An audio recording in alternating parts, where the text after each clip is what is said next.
You're listening to Keith Sports News. Yo, what's up, sports fans? Welcome to another special Tuesday edition, episode 77.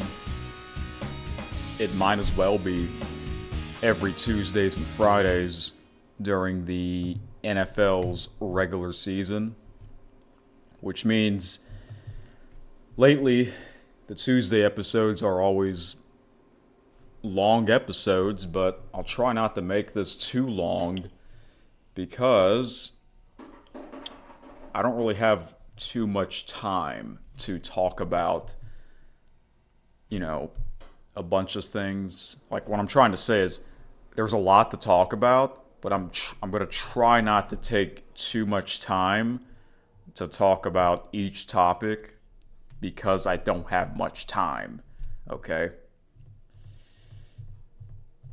Last week was a triple header. If somehow I won't be able to talk about all this stuff, all the topics in this episode, then I'm gonna have to, I guess, do a second episode tomorrow. Which, to be honest, I'll try not to do that. So let's get this going, shall we? All right. So I always start off with football talk first because that's what most sports podcasts, they talk about that first. Mainly the NFL. All right. So week number 4. Apparently, some teams already had a bye, which is very strange. That early? Some teams already have a bye. And some teams, they get a bye very late in the season, like the weekend after Thanksgiving, for example.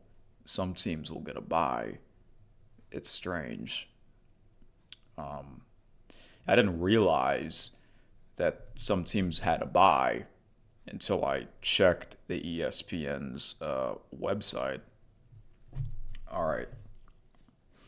So there were quite a bit of a few surprises, not as many as last week, okay? So there was an early game in Dublin, Ireland for the first time between the Minnesota Vikings and the Pittsburgh Steelers. I did not watch that game because I don't really wake up early. Back when I was a pretty big fan of the NFL, like over 10 years ago or so, I would wake up early to watch these early games. Back then, it would just be games in London.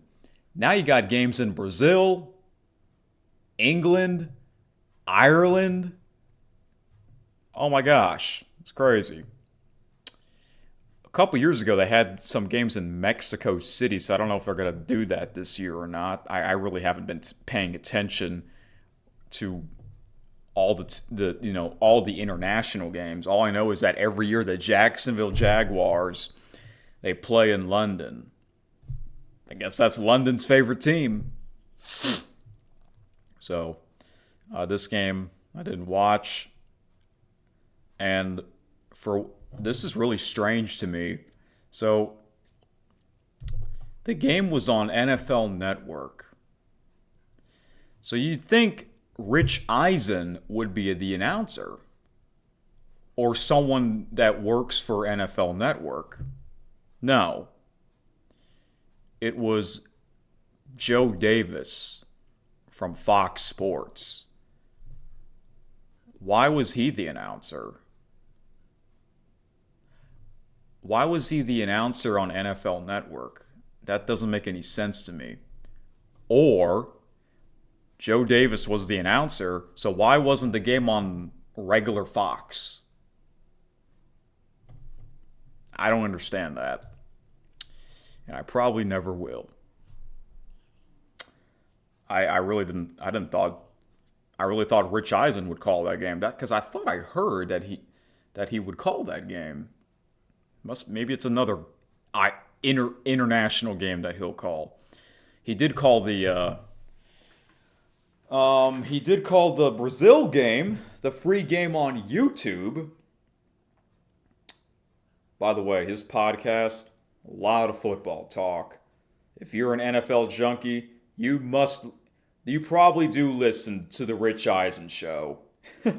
So, I mainly listen to his show like once a week. To be honest, I don't really want to hear NFL news from the same shows every single day. Like on a Wednesday, for example. That's when I want to hear other sports like the MLB, baseball, which, yep, we're in the postseason. I will get into that. So, was J.J. McCarthy playing in this game for the Minnesota Vikings? I know Aaron Rodgers was with the Steelers. This game was close. Turns out to be a close game, but Pittsburgh was winning pretty much most of the game. And no, JJ did not play. It was Carson Wentz. I actually remember him. I remember he used to play with the Philadelphia Eagles. So Aaron Rodgers and the Steelers get a big win in Ireland. Speaking of a big win, wow, the New York Giants won a game against the undefeated LA Chargers, the winless Giants, the 0-3 Giants. They beat the 3-0 Chargers. But a lot of people didn't see that happening. They won by 3 points, 21-18. But here's the big story. Russell Wilson was not playing. No Russell Wilson.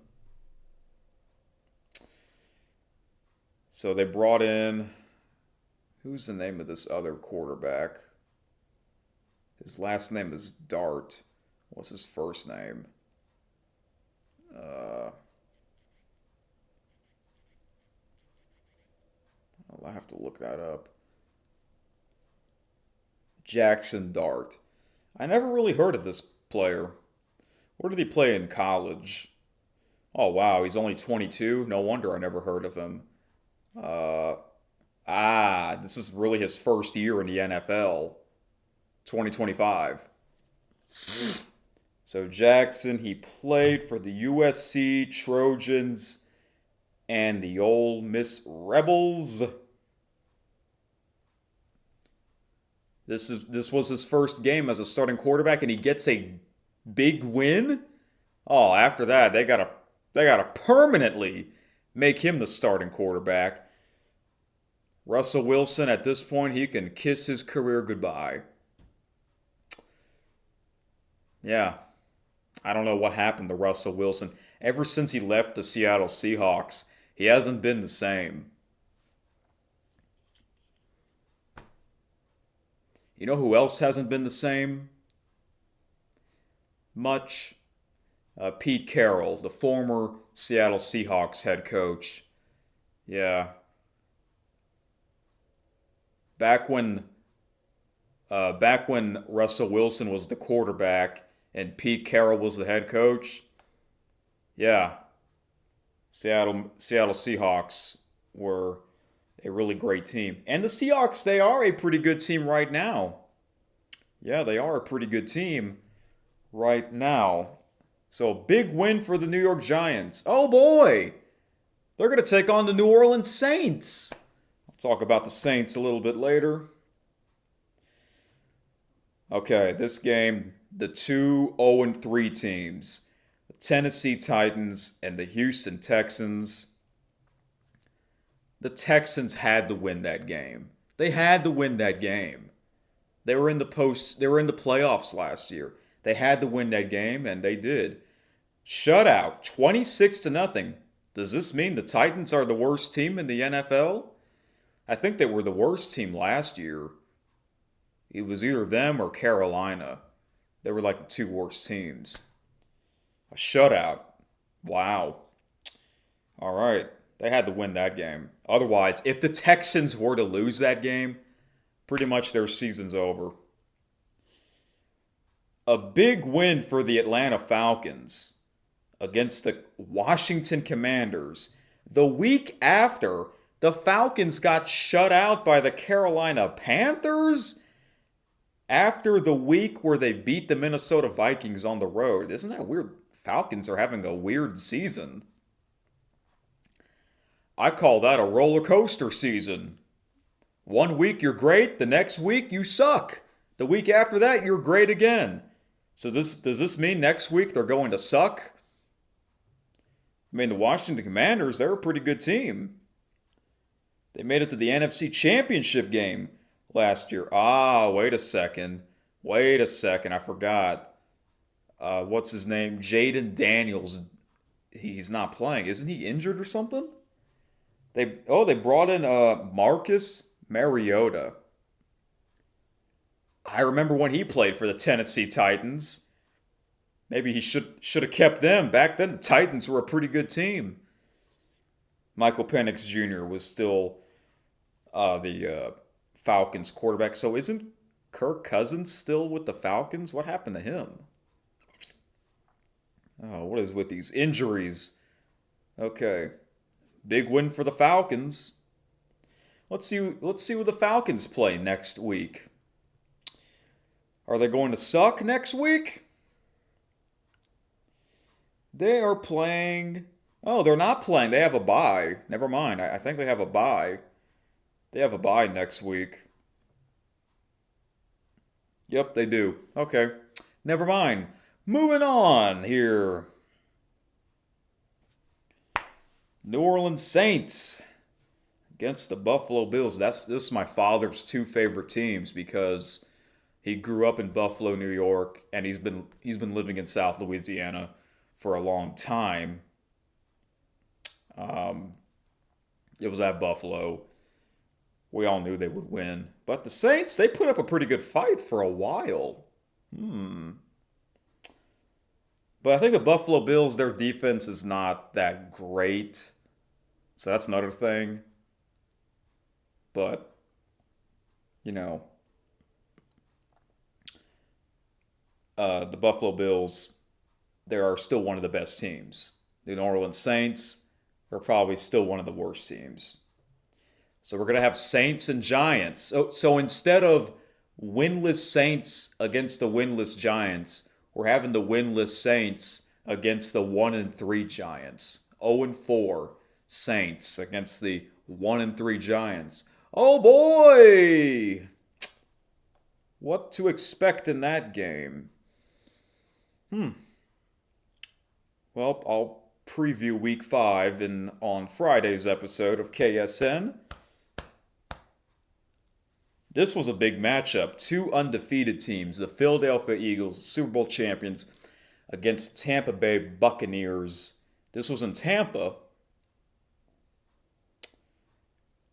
This game was on Fox, which means Kevin Burkhardt and Tom Brady were the announcers. It was a great game.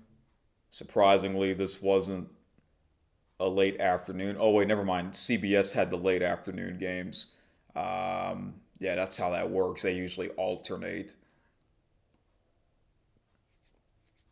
The Buccaneers, most of their wins were close wins, like comeback wins. So this was like their real test, taking on against the Super Bowl champions. Although last week the Eagles had to come back to beat the LA Rams. But the Eagles, they were up 24-3, 24-6 at halftime. The Buccaneers, they kind of came back, but the Eagles put up more points on the board and they won 31-25. I still think the Eagles are the team to beat in the NFC.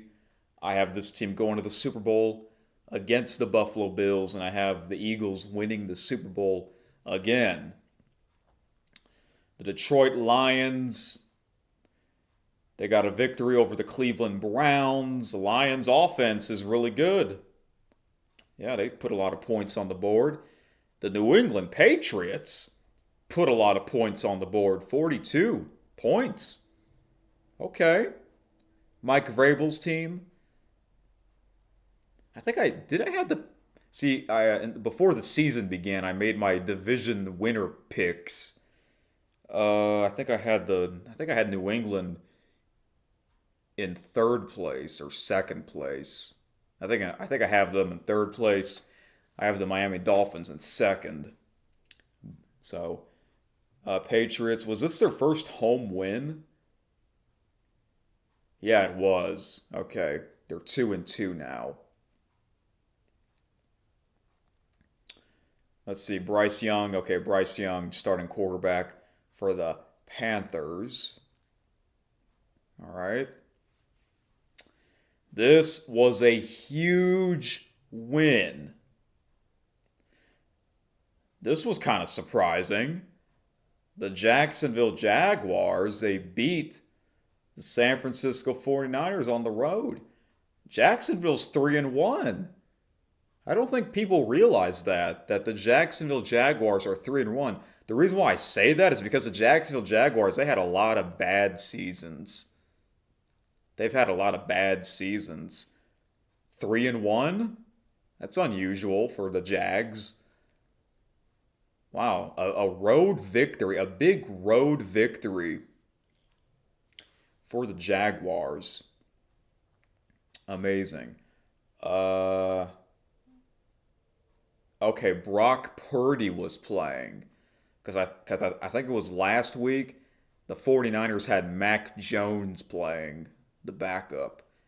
Trevor Lawrence is still the Jaguars quarterback, the best Clemson quarterback of all time. He took on Mr. Irrelevant. That means you're the last pick in the draft. And that was Brock Purdy. Okay. So both teams are 3-1. This was a big game between two undefeated teams, 3-0 Indianapolis Colts against the 3-0 LA Rams. I knew the Rams would win, mainly because they're the home team. But the Colts, they put up a pretty good fight. They put up a pretty good fight. They were actually winning in the fourth quarter. But the Rams came back. They scored 2 touchdowns with under 3.5 minutes to go.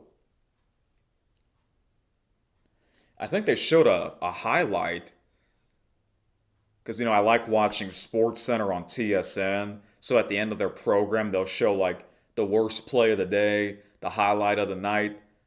The worst play of the day, I think the Colts, they were supposed to get a touchdown, but it turned into a touchback. Oh, that's a killer. So the Colts, they got their first loss. So both teams are 3-1 as well. I thought that was the game that Joe Davis would call because that game was on Fox. The late CBS afternoon game, the playoff rematch between the Baltimore Ravens and the Kansas City Chiefs. No one thought both these teams would be 1-2. No one. So some team had to win, some team had to lose. I did pick the Chiefs to win, mainly because they're at home. It would be kind of surprising if they lose another home game, but they didn't. They won this game. It was mostly a one-sided game, 37-20. There must be concerns now for the Baltimore Ravens. Some people have this team, the Ravens, going to the Super Bowl. Luckily, I don't. They're 1-3. Wow, Ravens are 1-3.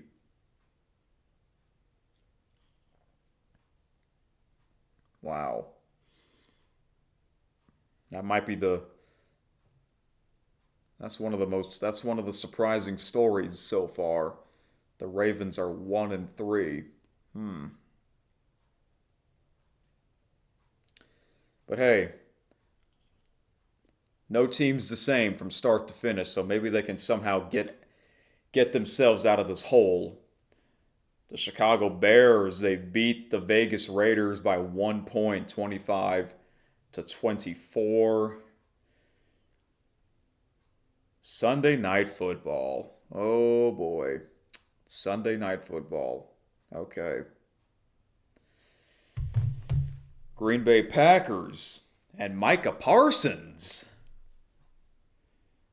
against the Dallas Cowboys. So Parsons returned to the Cowboys. Wow. Well. I did not watch that game. I was thinking about it, but I decided not to. As a matter of fact, I didn't watch that many games. I didn't watch that many NFL games this week because of other things that were going on and other things that I wanted to do. But that's the reason why I watch SportsCenter on TSN, mainly with Jay Onright. Him and Luke Wilson would break down the big matchups, and they would always break down the primetime game first, which was the Sunday night game. This was a crazy one. High scoring. Yeah, high scoring. There's this YouTuber that I follow. He's a Cowboys fan. His name is Dan Conti.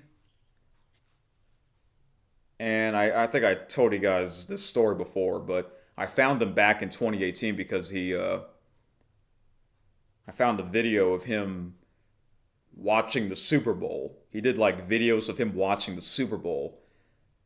So that was like his most popular one, Super Bowl 52. And I became a subscriber of his ever since. So I watched his reaction. Him and his son were like talking trash about this Cowboys team, calling Jerry Jones a clown, owner. Yeah, I wasn't really sure who was going to win. I think I did pick the Packers to win this game because Cowboys uh, they haven't been that great of a team. The fourth quarter, there was a lot of scoring in the fourth quarter, I'll tell you that. Packers scored 17 points. The Cowboys scored 14 points in the fourth quarter. My gosh. Yeah. The Cowboys were down 34-30. They scored a touchdown to make it 34-37 or 37-34 with 43 seconds left. And the Green Bay Packers, they tied it. They tied it with a field goal, 37-37. Kick a 53-yard field goal. In overtime, for whatever reason, the overtimes are 10 minutes instead of 15. I think the reason why it's 10-minute quarters during the regular season is because they just want the game to end faster. It's just like the stupid extra inning rule in baseball with the ghost runner rule. Which, by the way, they're not going to have that in the postseason, thankfully. Just like we're not going to have 10-minute quarters in the playoffs in the NFL. As well as the first team score wins the game. That they're not going to have that anymore in the playoffs. I think that's still a thing in the regular season, though. Correct me if I'm wrong. So it went into overtime. Cowboys kicked a field goal. And the Packers, they were running out of time in overtime. And somehow, Jordan Love threw the ball into the end zone with like 1 second left, and oh my gosh, I was so close. And they went for the tie. They went for the tie, and they made it. 34-yard field goal, and the game ended in a 40-40 tie.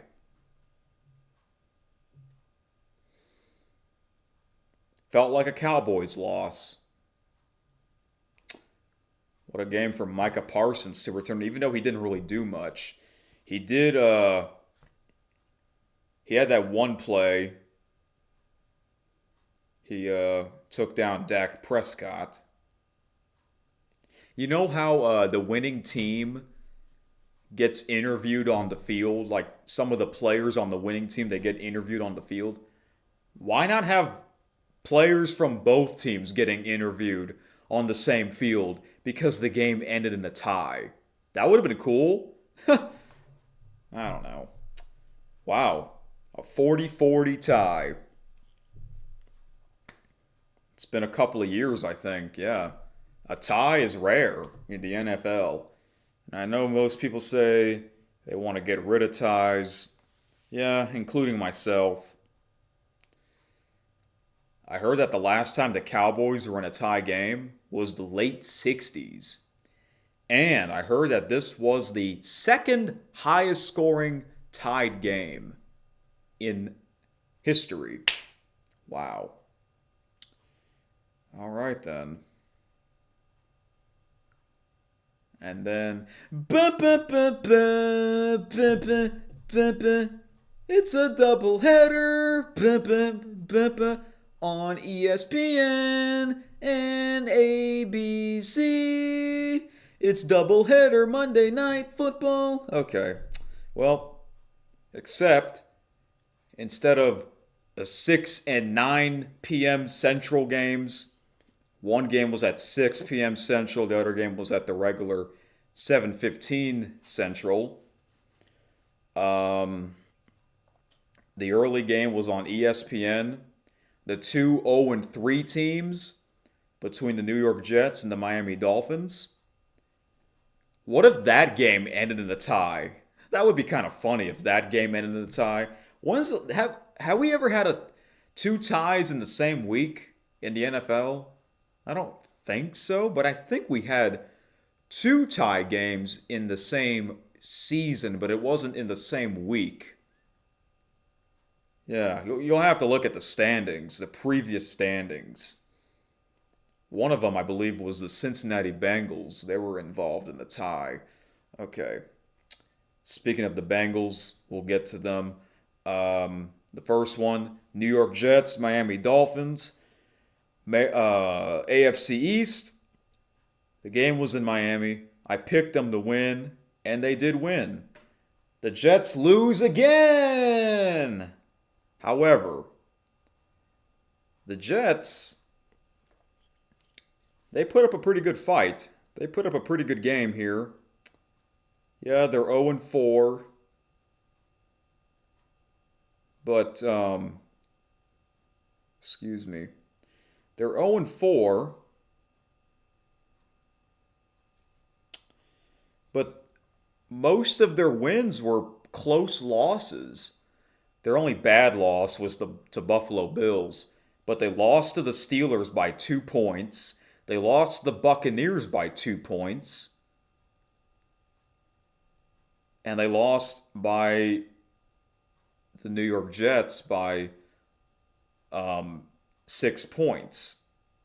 So, they didn't get blown out all 4 games. It was just one game. Okay.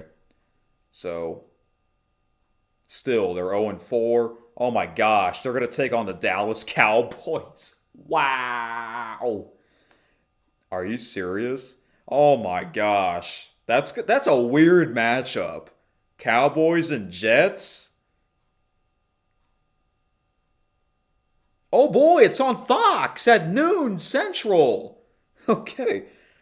What if, let me guess, Kenny Albert's going to call that game. Is he going to call that game? Because he called the Jets Buccaneers game. He might call that game because it's Dallas and New York, Um, wow. Wow. I'll tell you what.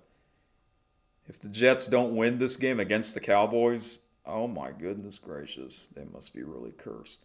Oh, and the Jets, they'll be going to London the following Sunday against the Denver Broncos. Interesting.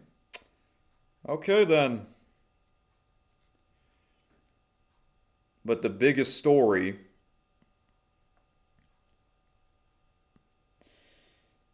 Oh wait, I'll get to that later. I'll say that. Excuse me. Let me get to this last game here.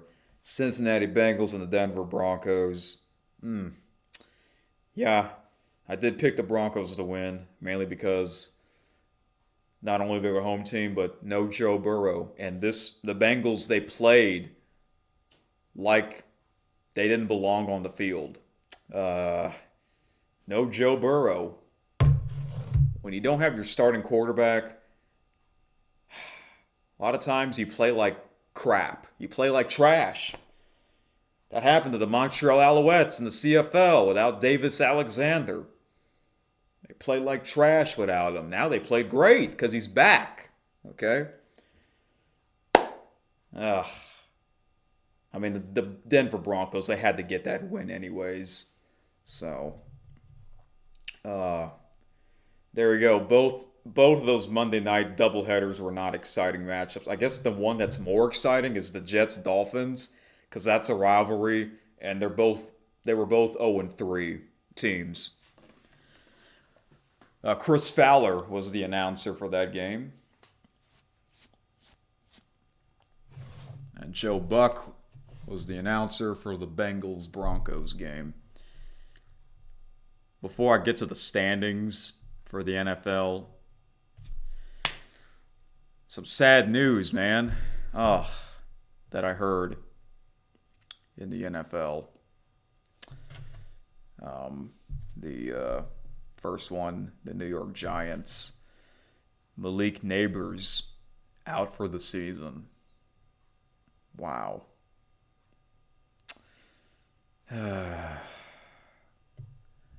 we, you know, we love watching sports, but we hate to see injuries. We hate to get news like this, man.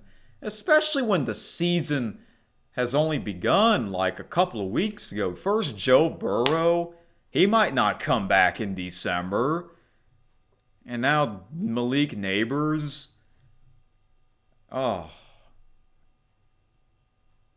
And the other night, the Miami Dolphins, Tyreek Hill suffered a leg injury. They had to take him off the field, man. Ay, ay, ay.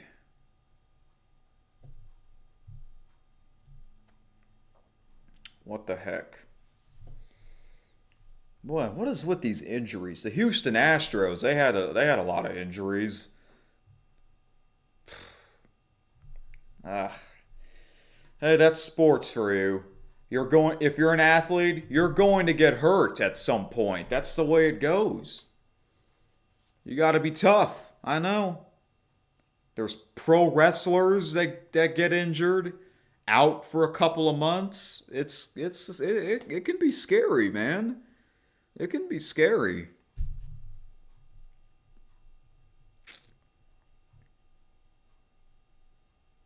Man. Oh. It's not even. We're on the last day of September and we're getting all these injuries. Are you serious? All right.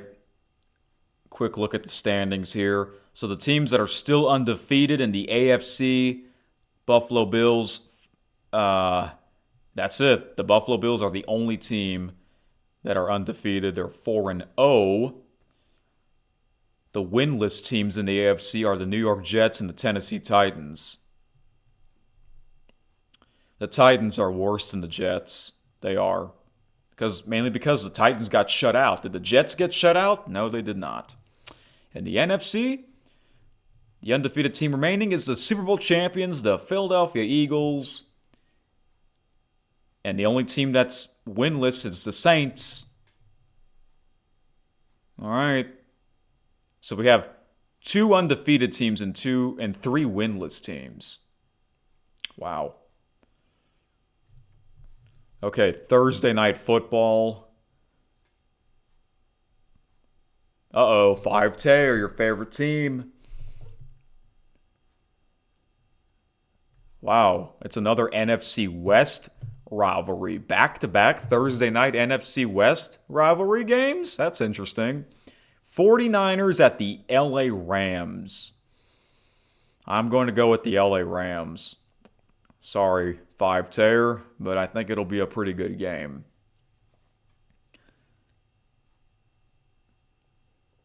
Okay, and then I'll make more of my predictions on Friday's episode of KSN. Now let's go to college football. I mainly watch college football and CFL games. We have to start Friday night. A big upset for the number 8 seed Florida State. They lost to an unranked Virginia team. Here's how I found out. I didn't find out from ESPN's notifications. No.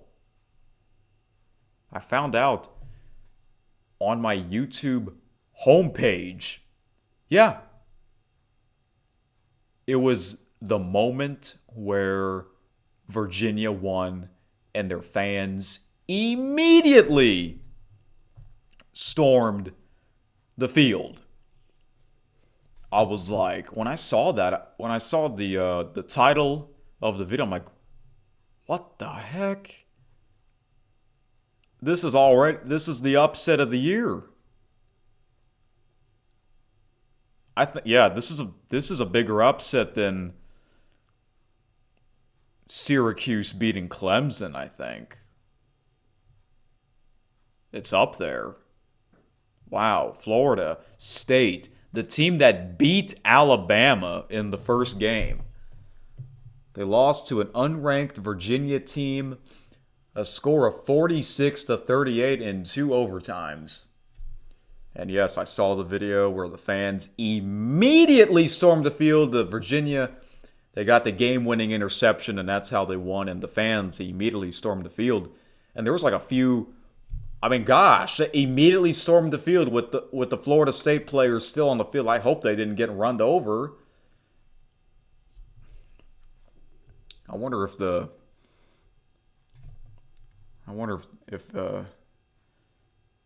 university got fined, because some of them, they get fined for storming the field like that.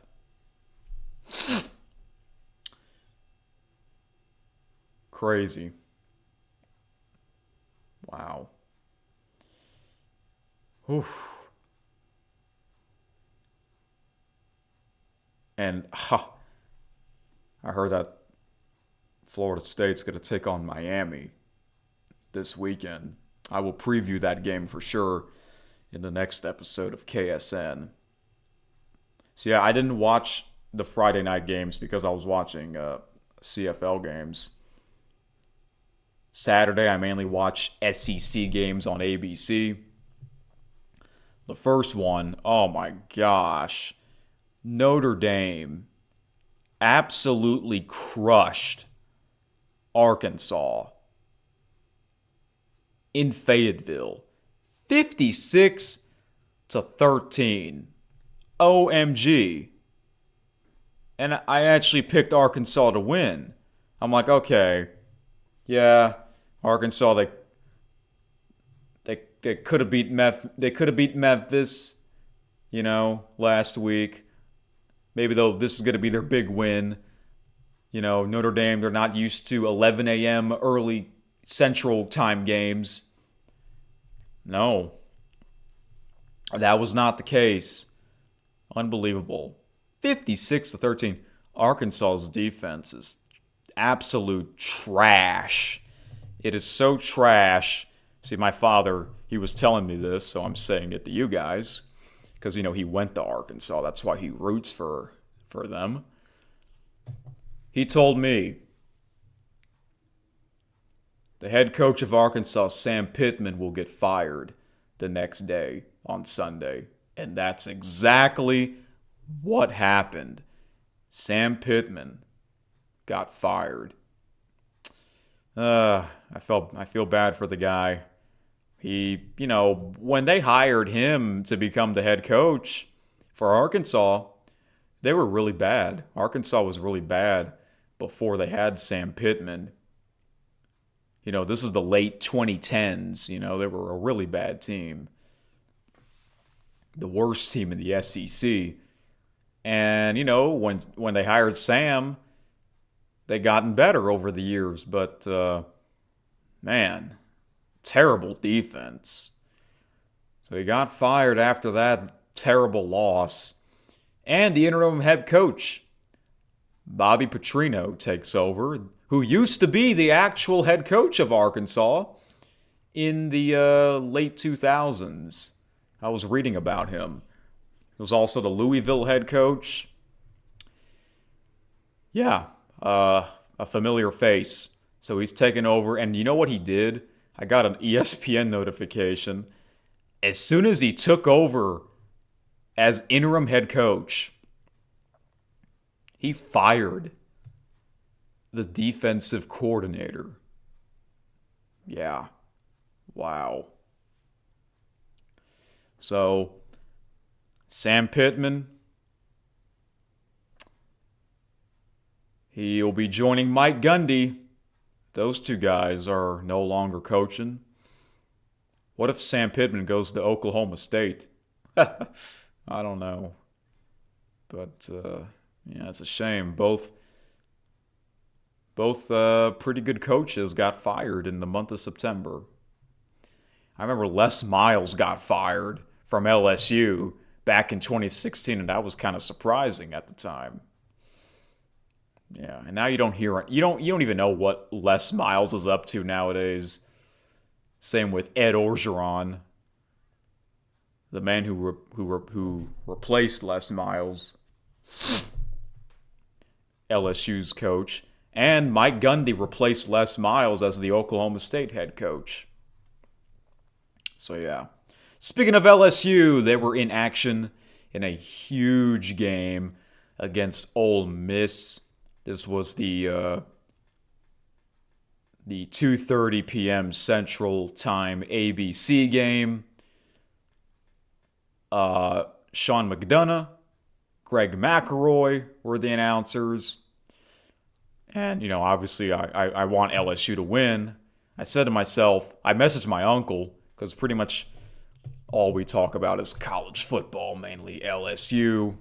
And I was saying to him, we'll see how LSU's offense does in this game. We'll see. I don't know if they're really a top 5 team, This game was pretty close. It's at Ole Miss. Ole Miss, I did pick Ole Miss to win, mainly because they're the home team, and I think they're the better team. And they were. It was a pretty close game. LSU, they were down 17-7. Third quarter, they scored a pair of field goals to make it 17-13. And Ole Miss got another touchdown to take an 11-point lead, and LSU got a touchdown, but they missed a 2-point conversion. So Ole Miss won by 5 points, 24-19. And I haven't checked the rankings, by the way, which I will check. I will check the rankings for the first time. I kind of do that on purpose on this podcast. Yeah, how about Lane Kiffin and the Ole Miss Rebels, undefeated. They might be one of the best teams in the SEC. And the big SEC game last Saturday night, another rematch between Alabama, number 17 Alabama, against number 5 Georgia. Yeah, excuse me, guys, for a moment. Yeah, I'm sure y'all remember their game from last year. That was a crazy game where Alabama was up 28 to nothing in Tuscaloosa. Second half, Georgia came back, and at one point they took the lead. Then the play after that, Alabama takes the lead again. Oh, what a wild shootout this was. This game was not a shootout. It was a much lower scoring game. The game was in Athens this time, and SEC Nation was there. It was not College Game Day. College Game Day was at the Oregon Penn State game, which I'll get to in a little bit. Um, the Alabama Georgia game. Yes, it's always a great game when these two programs face each other in a matchup. I did pick Georgia to win because they're the home team, and I thought they would get revenge. They'll finally get revenge on Bama. This game was close. I did not see this as a one-sided game. Okay. But Alabama was up 14 to nothing in the second quarter. Yeah. They were winning most of the game. In fact, they won this whole game. They were winning the entire game.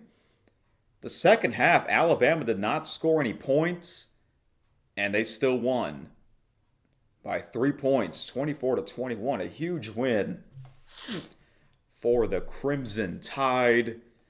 And yeah, Kirby Smart is what, 1-7 against Alabama?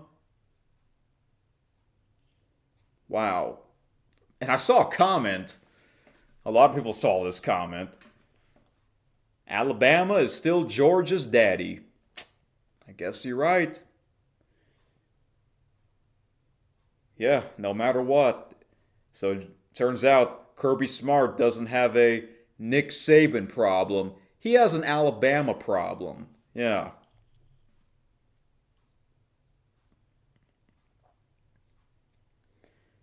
Yeah, unreal. And I did pick Georgia to win. I did. I really did.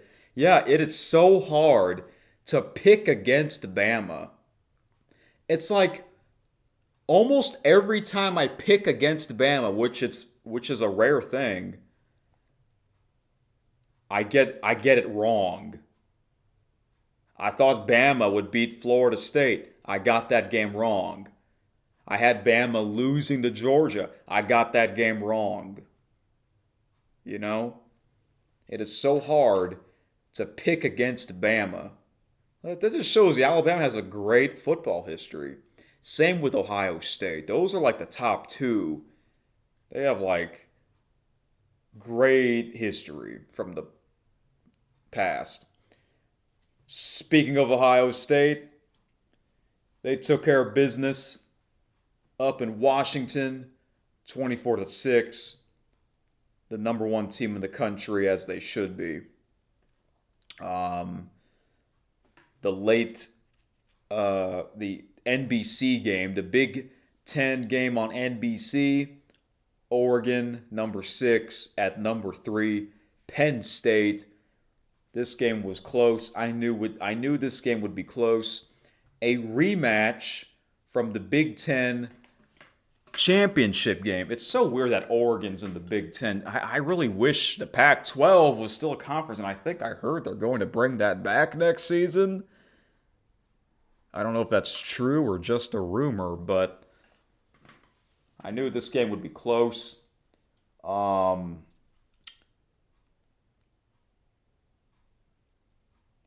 Yeah. Penn State, their stadium, oh my gosh, that stadium holds so many people. And all the fans, they wear white. That's like their tradition. Okay? If you're wondering which team I picked, I actually picked Oregon to win this game. They were up. I did not see this game because I was also watching MLB Network. Okay? So Yeah, two big games at the same time. Oregon was winning 17-3 heading into the fourth quarter. Low scoring game, just like the Alabama Georgia game, kind of. Except this game went into overtime. Penn State got the tying touchdown with 30 seconds to go, and they actually took the lead in overtime, 24-17. Oregon tied it up, and it went into a double overtime. Oregon, they scored a touchdown. You have to go for 2-point conversion in the second overtime, and they missed it. So that means Penn State had to score, and they didn't. And that's how Oregon won by a score of 30-24 in double overtime. Penn State head coach James Franklin, he cannot win against what? A top 10 team? So Georgia or Kirby Smart has an Alabama problem, and James Franklin has a Big Ten opponent problem, or a top 10 opponent problem. Oh my gosh. Yeah, Penn State, they were in the semifinals in the Orange Bowl last year against Notre Dame, and they could have won that game. This game they could have won as well, but well,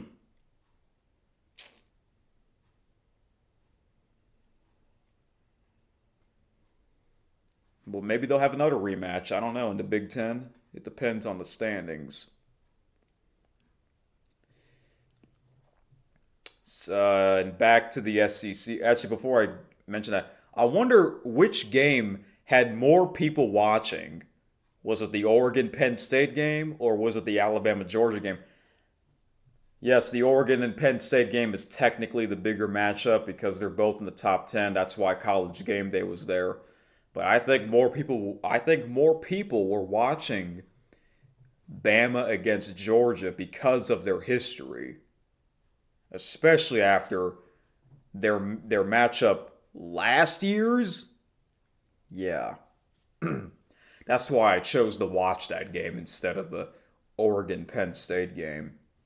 Even though I really could have watched that on my computer, but I was also doing something on my computer while I was kind of listening to the games. Back to the SEC, Auburn against Texas A&M. Number 9 A&M, they beat Auburn 16-10. Number 11 Indiana. Yeah. After they crushed Illinois the previous week, they went on the road against your favorite team, 5-Tear, Iowa, 20-15. This game was only on Peacock. This game was exclusively on Peacock. I guess they'll have, yeah, I think they have like two games on NBC net or Peacock, excuse me, because the Big Ten game between Oregon and Penn State, that was on NBC and Peacock. So I think they would have like two Peacock games per week. And, Notre Dame, all their home games are on NBC. So, yeah. Number 14, Iowa State, they crushed Arizona 39-14. Another big result in the SEC, number 15, Tennessee. They beat Mississippi State on the road, 41-34 in overtime. Man, Mississippi State, their fans, they all have those cowbells, and it would be so loud. That's their thing. The cowbells. Why are they the Bulldogs? Why is there so many Bulldogs and Tigers? It's kind of ridiculous. Wow, Georgia Tech, another game that went into overtime. They beat Wake Forest by 1 point, 30-29. How did they win by 1 point in overtime? Let's check the game summary. Georgia Tech is now They remain undefeated. They're 5-0. So what happened was Wake Forest. They went for the win. They went for the win. They scored the touchdown instead of kicking the extra point to tie it. They went for the 2-point conversion. They wanted to go for the win. I like that. I actually like that, especially when it's an unranked team. You know, I mean, I know it's so risky, but when you're not ranked, you might as well do that. I remember that happened to the Clemson and North Carolina game a couple years ago. Speaking of Clemson and North Carolina, those two programs will have a game. Oh boy, Dabo Sweeney against Bill Belichick. That ought to be interesting, I guess. So yeah. How about Vanderbilt scoring 55 points against Utah State, although they gave up 35 points, but Vanderbilt, they're still undefeated. Both Georgia Tech and Vanderbilt? Wow. Okay. Because years ago, those two programs were not great. Missouri took care of business against UMass or ass. I would say that because the is in caps and the ASS is in lowercase. Ass. Ass only scored 6 points. Now this was an interesting one. Number 21 USC against number 23 Illinois. How would Illinois bounce back after getting crushed by Indiana? What was it, 63-10 or 14 or something like that? Somehow Illinois, they redeemed themselves. They beat USC in a huge win by 2 points, 34-32. They handed USC's first loss. Wow. They kicked the game-winning field goal. Wow. It's crazy. There was like one late night game on ESPN, number 25 BYU against Colorado. They're both in the Big 12. And the weird thing is, these two programs, they met in the Alamo Bowl. I think it was last year. That doesn't make sense. Two teams from the same conference, they meet in a bowl game. And they met again last Saturday night. Colorado was winning in the third quarter. But then BYU scored a touchdown in the fourth quarter with about 14 minutes left, and there was no scoring ever since. So BYU remains undefeated. And now, let's check the rankings for the first time. So let's see the teams that got dropped out of the rankings. Let me get a drink of water first while this is loading. See, look, it's loading.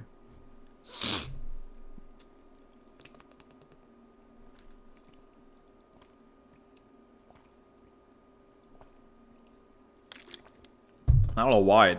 I notice it takes a lot longer to load. It used to have like the circle, the blue circle for loading. Now it's just showing the ESPN E logo. Okay, finally. That took a while. I wonder if it's because my phone storage is full. I mean, I know I can just easily look at the website, but I'm just used to checking on my phone.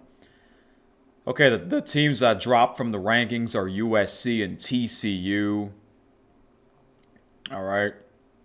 So I start from 25 and to number 1. Number 25 is Arizona State. They're in the top 25 for the first time this season. Same with Virginia. Both of those programs are 4-1. BYU jumped up to 23, 2 spots. Illinois went up 1 spot to 22. Notre Dame, they went up to 1 spot to 21. Remember, Notre Dame was 0-2, and they never dropped out of the rankings. Number 20, Michigan, they went down to one spot. Missouri, number 19, they went up one spot. They're 5-0.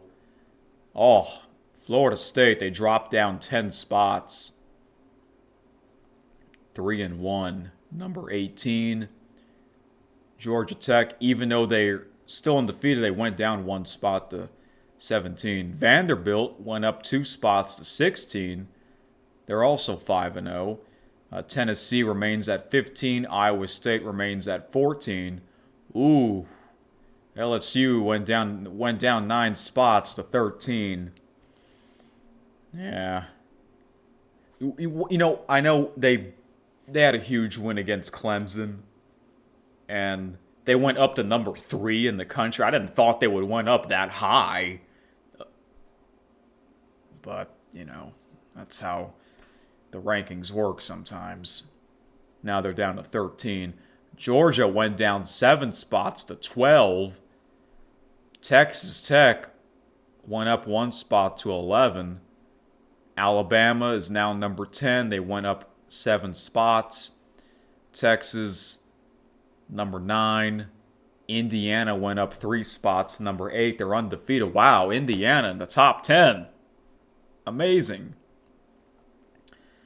Penn State went down to 4 spots to number 7. Texas A&M, they went up 3 spots to number 6. Really? Even though they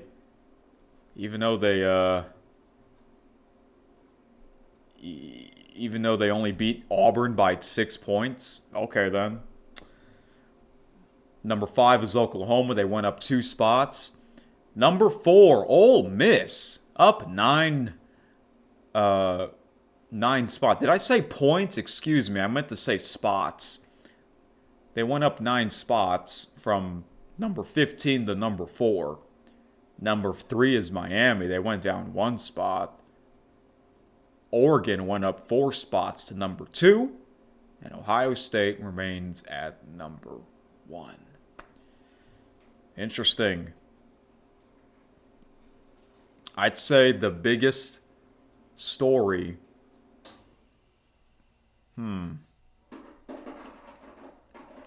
Florida State losing. You went down 10 spots.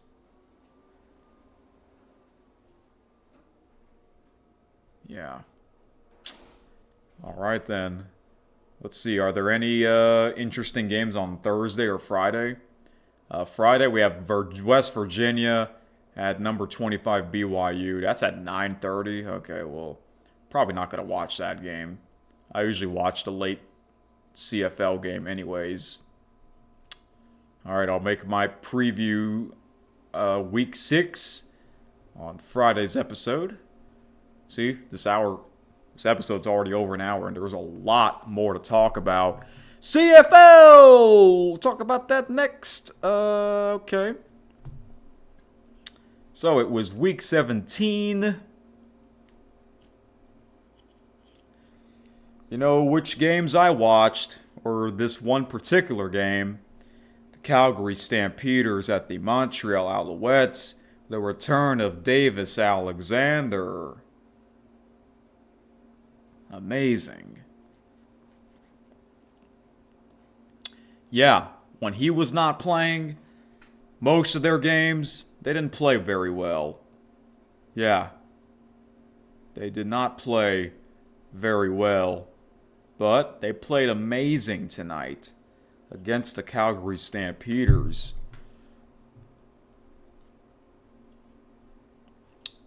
Oh, excuse me. All right, let me do this on my computer because my phone is acting weird. Plus, it needs to be charged here. Excuse me for a moment. Bear with me for a second, guys. Okay. CFL.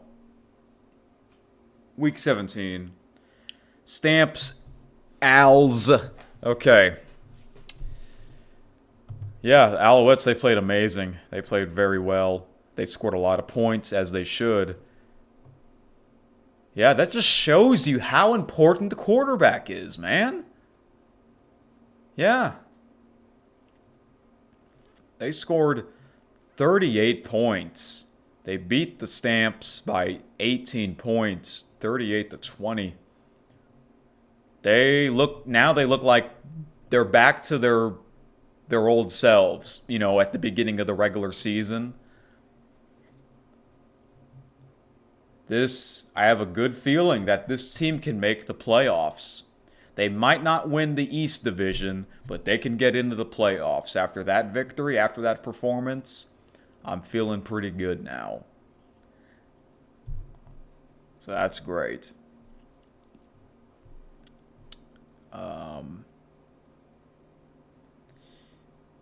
Yeah, I'm glad they won. And the late night game, Toronto Argonauts at the BC Lions. BC Lions quarterback Nathan Roque. Is that his last name? Is that how you pronounce his last name? I always forget how to pronounce his last name. Yeah, I think that's how you pronounce it. He's the guy who called the new CFL rule changes garbage. And everyone was like sticking up for him. Most people agree. But see how he played? I wanted to see how he played in his game, BC Lions. He's probably everyone's favorite quarterback now. But, yeah, pretty good game. I think Rod Smith and Glenn Suter were the announcers. And this was a close game. I forgot. I think I did pick BC to win. And they did win 27-22 in a great game in Vancouver. So the Saturday games, I did not watch them. Well, actually, I did tune in to the first Saturday game in the second half. The Hamilton Tiger Cats against your favorite team, 5-Tayer, the Winnipeg Blue Bombers. How about them Bombers, man? Oh my gosh. They totally got revenge on the Tiger Cats. They absolutely crushed them. They scored 40 points against the Tiger Cats, 3 points.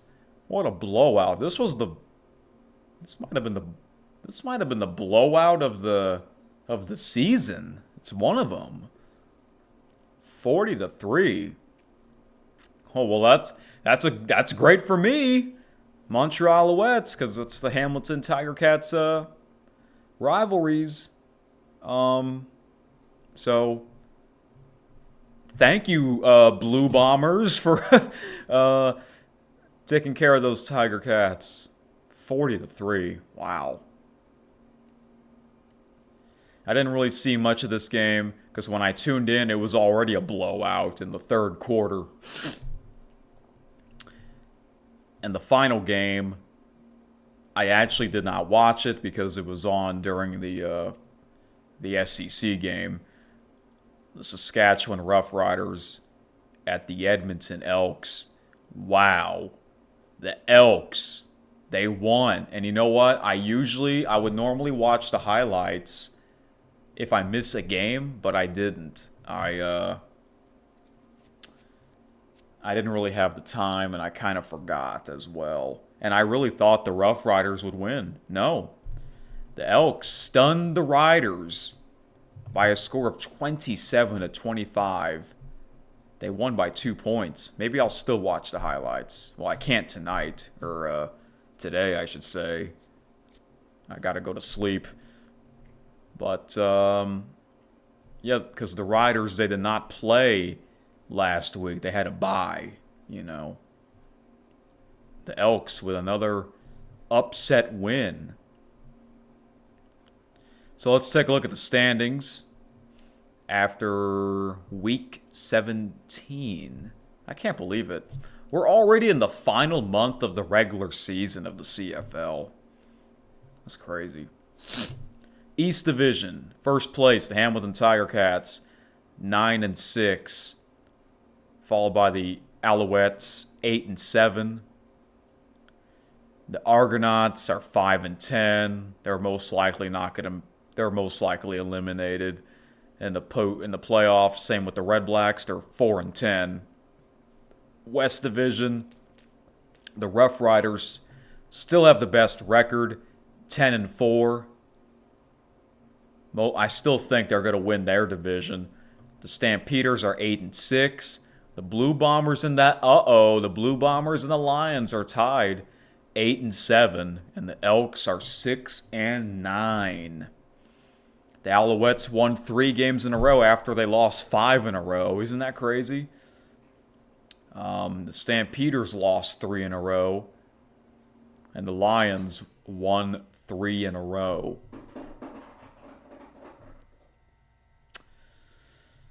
Okay. There's only 3 games in Week 18, so there's only 1 Friday night game and 2 Saturday games. So the teams that are not playing are the Alouettes, the Elks, and the Blue Bombers. Okay. 5-tear, our favorite teams are not playing. All right, then. Well, I know they're going to play again. Our favorite teams will play each other on the last week of the regular season, October 25th. I don't think I'll be able to watch that game because that is the same date as the big Halloween party that my parents are having. And I know that's an afternoon game, but we usually have to set things up and stuff. I don't know. Maybe I'll have it on in the background and I'll just take a look at the score or something like that. Yeah. It was a great week for our favorite teams. Now, I could finally move on here. So, this was I forgot this. I somehow did not say this at the beginning of this episode. This was a huge weekend. This was a huge weekend in sports, mainly Sunday.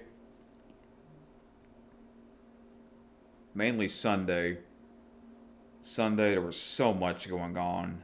NFL Sunday, WNBA playoffs, the Ryder Cup in golf that ended in dramatic fashion, and of course the final day of the MLB's regular season. So the WNBA, I still have not watched a WNBA playoff game. But luckily, SportsCenter, KSN would show those highlights. And I gotta say, the WNBA, they have weird looking courts compared to, like a regular NBA or college basketball court. WNBA, they have like those fancy looking basketball courts, but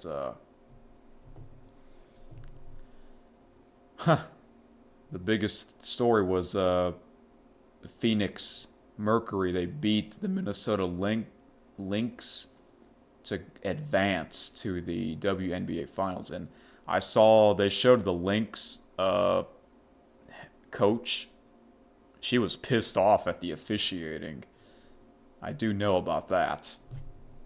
So the Mercury are in the finals, and they'll be taking on the winner of the other playoff game, which they'll be playing on Tuesday night,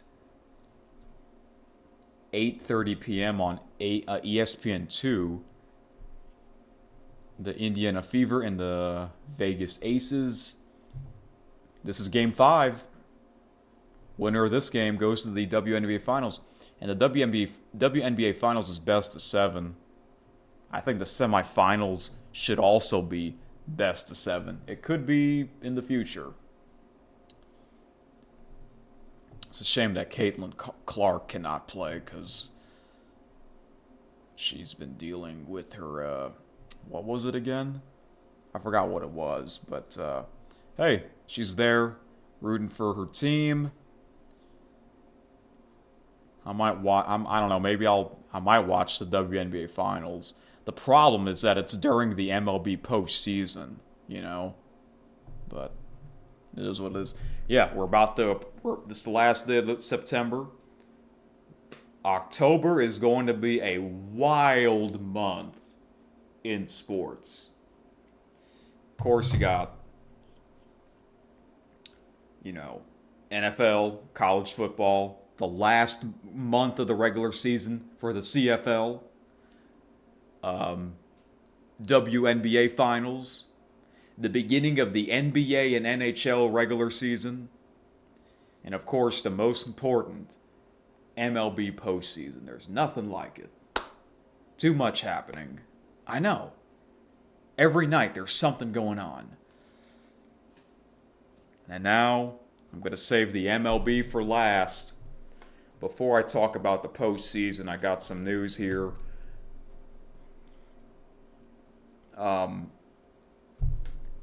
San Francisco Giants manager Bob Melvin has been fired. Wow. That's kind of surprising. He's been fired. And he's only been with the team for 2 years. And, the Giants, they didn't have a bad season, but they didn't have a great season. They were average. They were about average. That's weird. They already fired him. I remember Bob Melvin.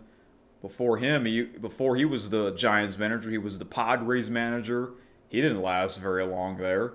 And before that, he was with the Oakland Athletics for like 10 years or so.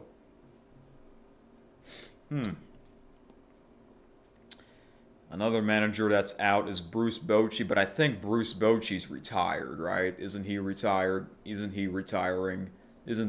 Wasn't this going to be his last season anyways with the Texas Rangers? He is a great manager, well known with the San Francisco Giants. It's hard to count him out of the postseason. In 2023, Texas Rangers, they won the World Series. They did not lose a road game. Yeah, all of their road playoff games were wins. I don't think that's ever happened before. Yeah, Bruce Bochy goes to the Rangers and he wins another World Series title. Amazing. So now he's out. He's no longer the Rangers manager, but he'll go down as one of the greatest managers ever.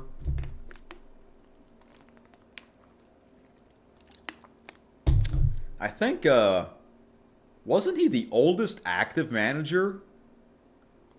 It's either him or the Angels manager, Ron Washington. It's funny because Ron Washington, he used to be the Texas Rangers manager. I remember him. So, yeah. So those are some news before I talk about the postseason here.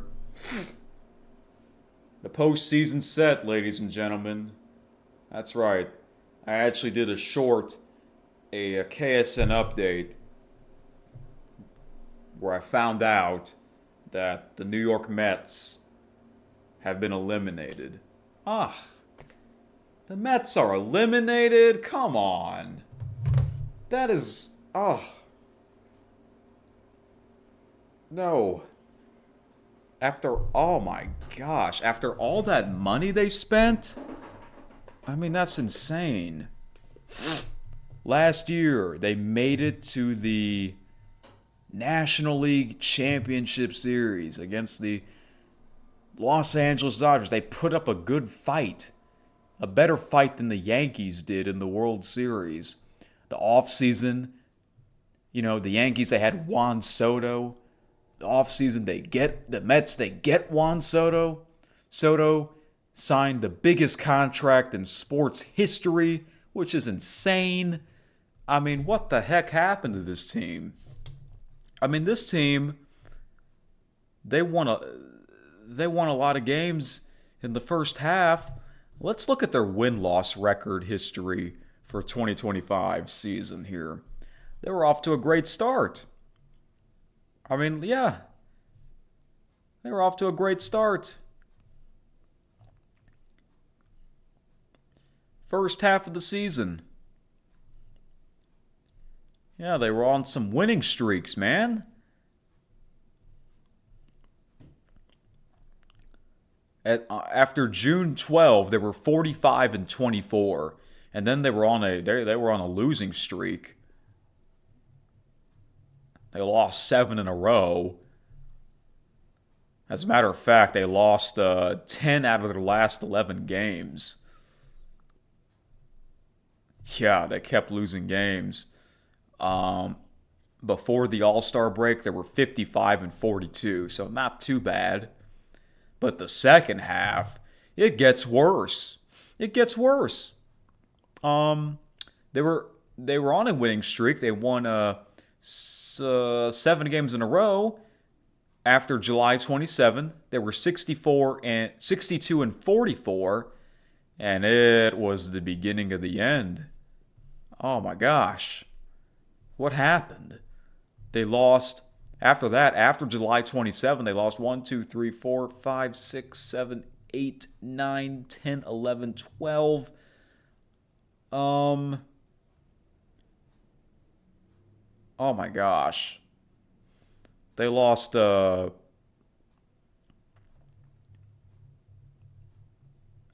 out of their last 12 after August 10, and they lost 14 out of their last 16 games on August 15 to make their record 64-58.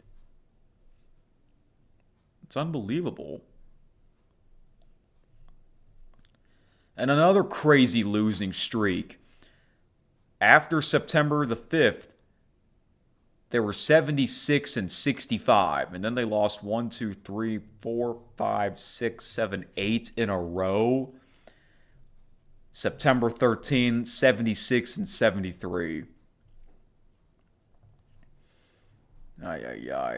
They lost 2 out of 3 to the Washington Nationals.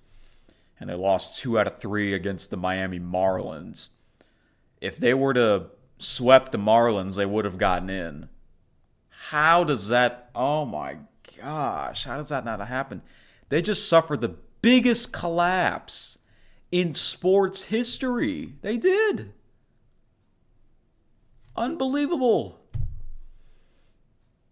I really wanted this team to make the postseason because, Juan Soto, Pete Alonso, Francisco Lindor. Pete Alonso had a great season, by the way. I heard he had a great season. And you know what? After last year's season, he was a free agent. The Mets, they brought him back. So I'm like, okay, the Mets, they're going to get better. No, they didn't. Ugh.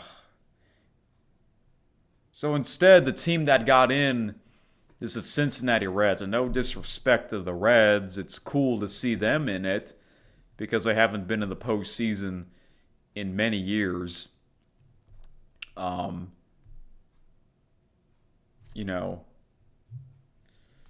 Their record is... Yeah, they have the same record with the Mets, but the Reds, they have the tiebreaker over the Mets. So they're 83-79. Normally a team with that record doesn't get into the postseason. 83-79. So let's check the standings one last time here. Oh my goodness, the Mets. They're the biggest story is the Mets not making in the postseason.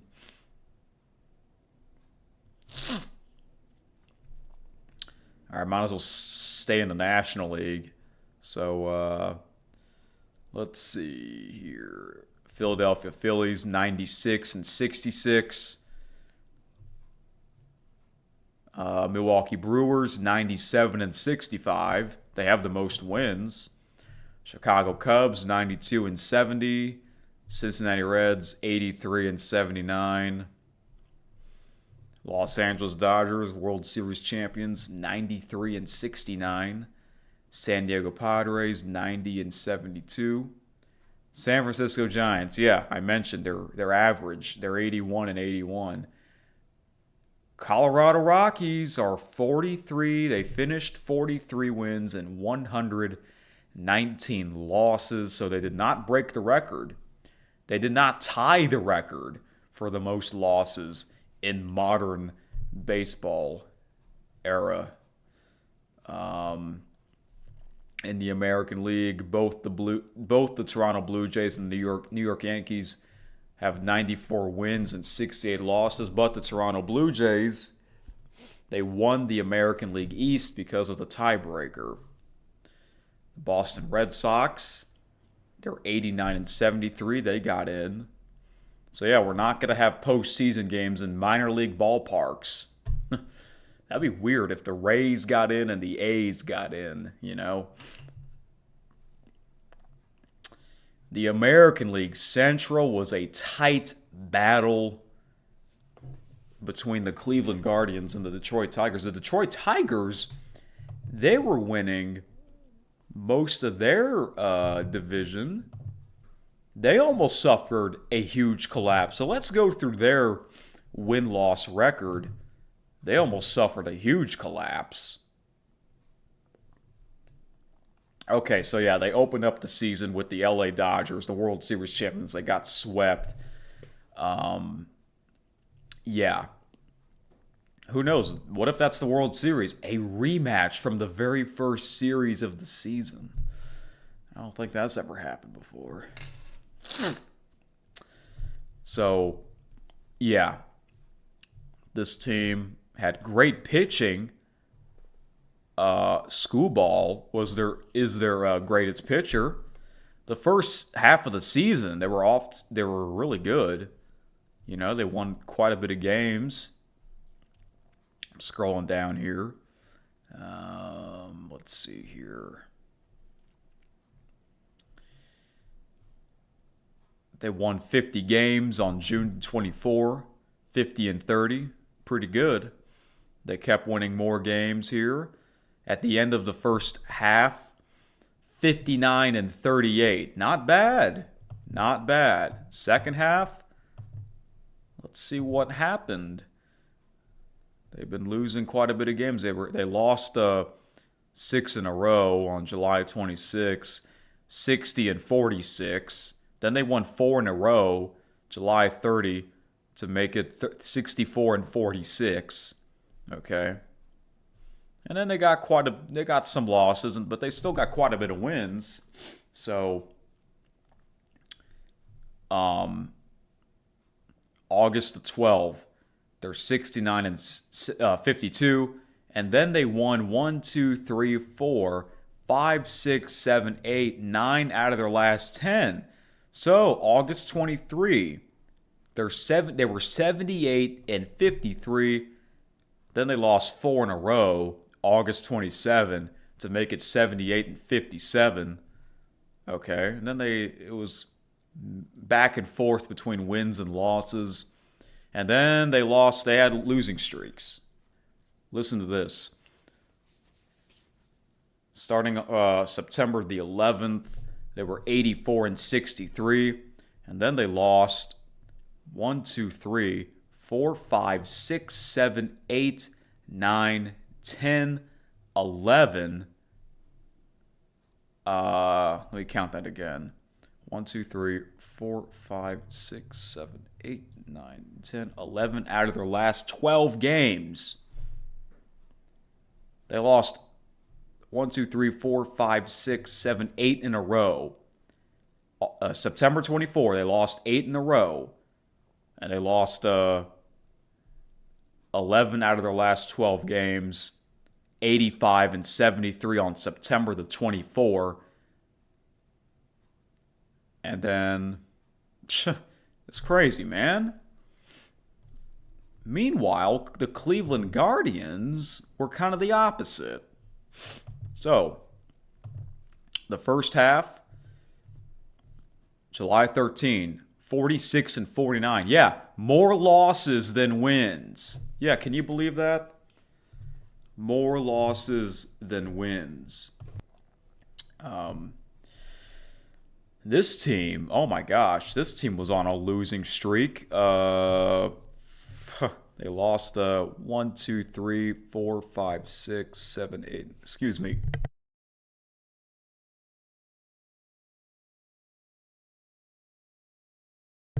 I had to sneeze, so I had to mute my mic. They lost 1, 2, 3, 4, 5, 6, 7, 8, 9, 10 in a row from June 26th to July 6th.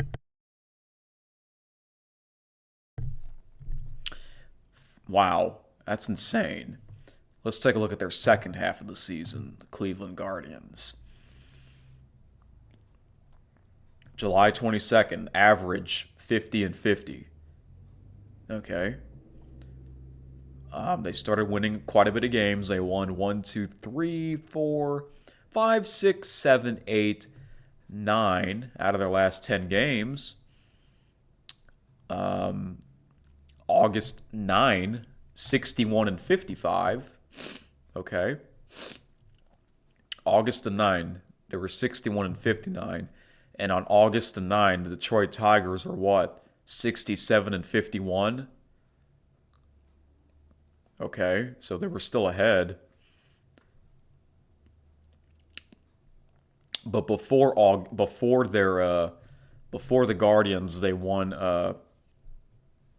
1, 2, 3, 4, 5, 6, 7, 8, 9 out of their last 10 games. July 28th, they were 52 and 54. And the Detroit Tigers on July 28th, they were 62 and 46. So the Tigers were up by 10 games. Okay, back to the Guardians here. The Guardians, they were on a losing streak. They lost 1, 2, 3, 4, 5, 6, 7, 8, 9 out of their last 10 games. August the 15th. The 14th, excuse me. They were Guardians, they were 63 and 57. And for the Tigers on August the 14th, they were 71 and 52. Still up by quite a bit of games. After the crazy losing streak, August the 25th, the Guardians 64 and 66. August 25th for the Tigers 78 and 59. So the Tigers were up by 14 games. After that, we're like, okay, Tigers are going to win. They're going to win the division. No. Don't count them out yet. Don't count out the Guardians yet. All right, sorry about that. I had to blow my nose. Hate the allergies. Okay, back to the Guardians. Yeah, it's crazy. These winning and losing streaks, it's unbelievable. This is why every game is important. All 162 games are just that important. So, back to the Guardians. Let's see here. September the 1st, 68 and 68. For the Detroit Tigers on September the 1st, 80 and 59. Still up by 12 games. Okay, heading into the last month of the regular season. The Guardians, they won 1, 2, 3, 4, 5, 6 out of their last. They won 6 out of 6 out of 7 games. September the 9th, 74 and 70. Detroit Tigers on September the 9th, 83 and 62. Okay, so the Guardians are slightly catching up. And this is where things started to change like crazy. The Guardians won 1, 2, 3, 4, 5, 6, 7, 8, 9, 10 in a row. 10 in a row, and they won, how many? 11, 12, 13, 14, 15 out of 16 games. 16 out of 17 games from September 3 to September the 20th. September the 20th, they were 84 and 71. For the Tigers on September the 20th, 85 and 70. Wow. Can you believe that? It's insane. And then we had a huge series, September 23, 24, and 25, between both the Tigers and the Guardians. And this most likely, obviously, that settled the deal right there. My goodness. And then it came down to the final series to determine which team would win the American League Central. Turned out to be the Cleveland Guardians. Unbelievable. What a comeback. What a crazy thing, man. So, the team that got eliminated is they were, unfortunately for me, the Houston Astros. And I saw it coming. I saw it coming after they got swept by the Seattle Mariners. I saw it coming. So, yeah, first time since 2016. 9 years ago, last time the Houston Astros did not make the postseason. That just shows you that the Houston Astros, they were a great team.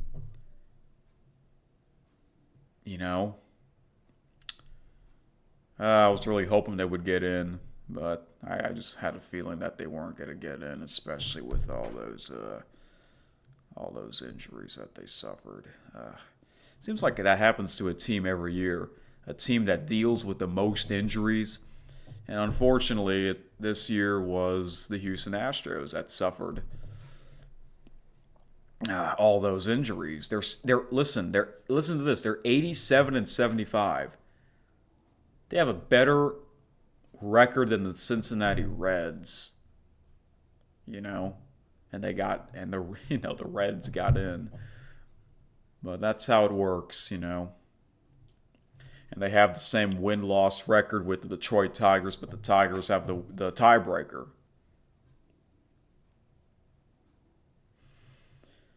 Yeah. Texas Rangers, 81 and 81. They're average.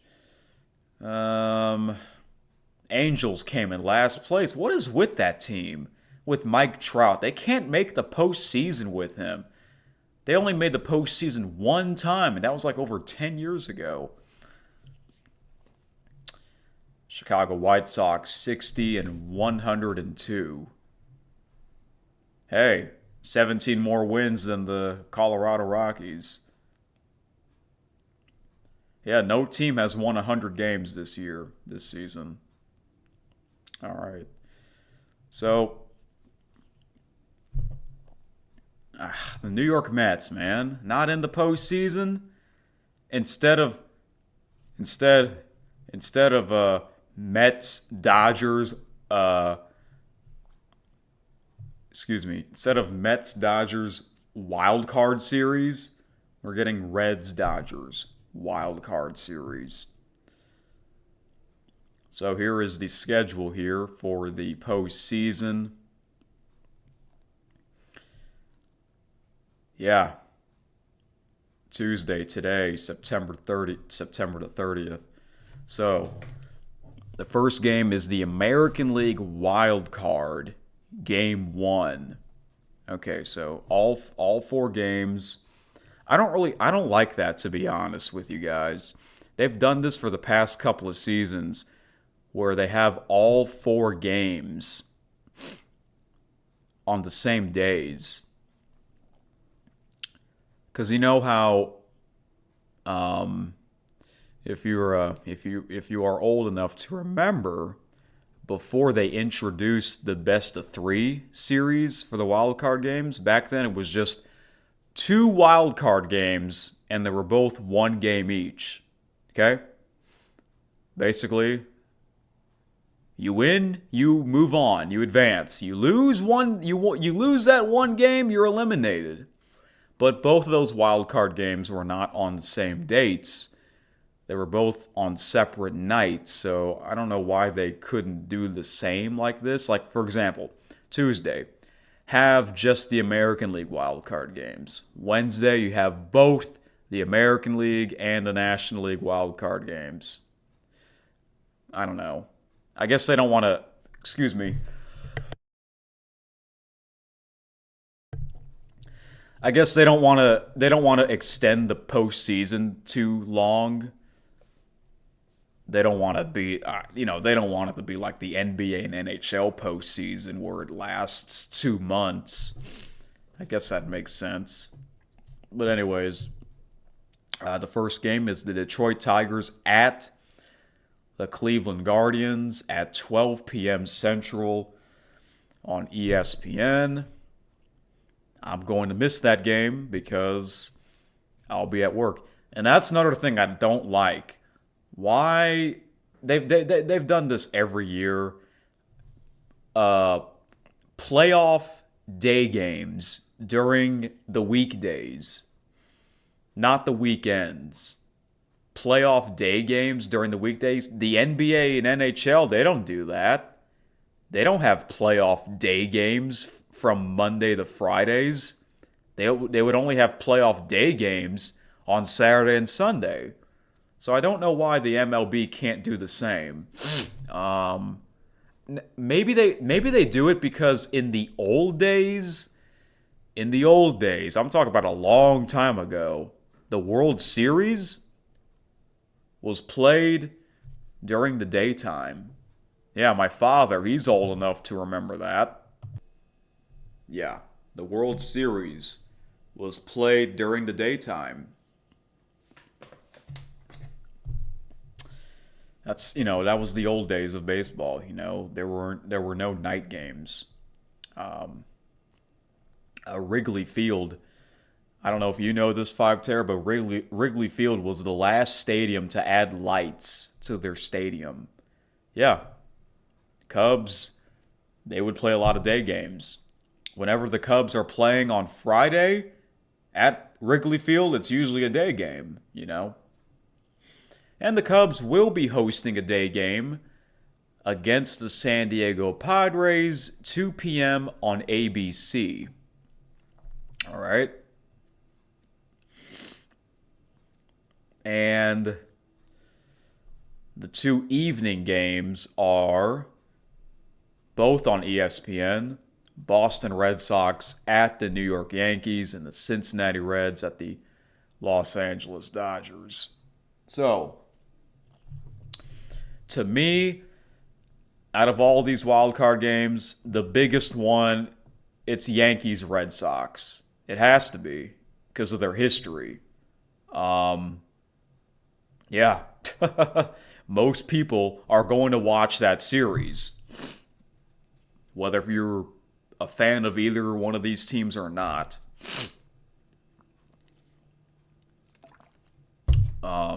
Yeah. It's kind of weird that we're getting Yankees and Red Sox in the wild card series. Yeah. If any of y'all are old enough to remember the Yankees Red Sox 2003 and 2004 American League Championship Series, yeah, those will go down in history. The rivalry was crazy back then, I'll say that. So, that's the biggest wild card series, Yankees Red Sox, because of their rivalry. And that's actually the one that I'm looking forward to the most. Yeah. So, yeah, they have to have that game in the evening. So they pick reasonable times. I mean, I guess, I know I mentioned earlier, why do they have playoff day games during the weekdays, but not the NBA and NHL? They don't do that. Instead, NBA and NHL playoff games, they would have their games on at the same time. Okay? I guess the MLB doesn't want to do that, having both games on at the same time. Even though nowadays people can watch multiple things at the same time. Although we have a WNBA playoff game tonight on ESPN2. Okay? Yeah. Now here's my other question. Yeah, every year the wildcard games are on the ESPN networks. As I speak, I don't know who are the TV announcers for these games. Um, excuse me. Uh, Recent years, the announcers, of course, you got the number one team, Carl Ravitch, David Cohn, and Eduardo Perez. All right. The second team is Boog Shambi. I forgot who his partner is. Um, yeah, John Boog Shambi. He's also the voice of the Chicago Cubs, and he's also the voice of ESPN Radio of the World Series. Yeah, he's great. And so yeah, last year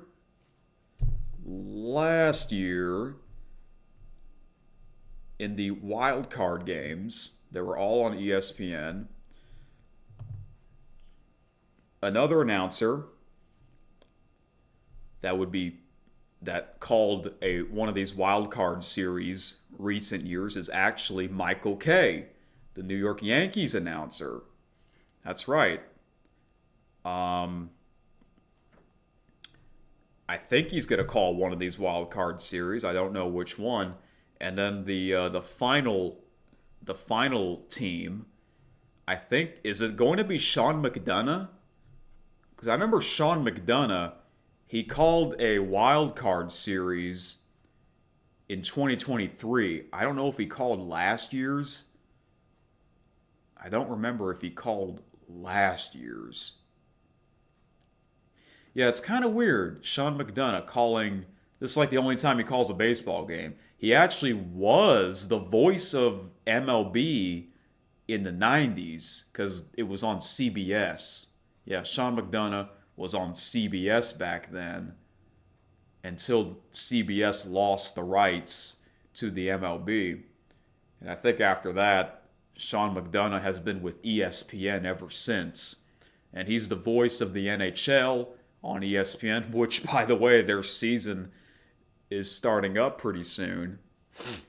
So if it's not Sean McDonough, I think the other announcer is Dave Fleming. Is it him? Is it Dave Fleming? Because I think he's on ESPN as well. Dave Fleming is also a San Francisco Giants announcer for the radio. Isn't he on Yeah, he's on ESPN as well. Okay. He's also the announcer for he's the announcer for MLB International. Yeah, I prefer him. I remember I listened to the World Baseball Classic final with him as the announcer instead of the Fox announcers. So, yeah.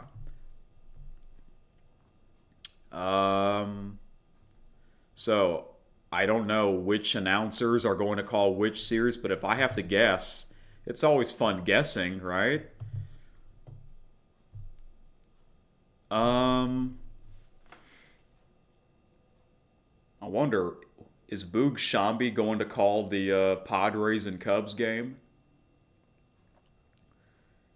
Is Michael Kay, the Yankees announcer, will he call the Yankees Red Sox game? Part of me doesn't think he's going to call that game.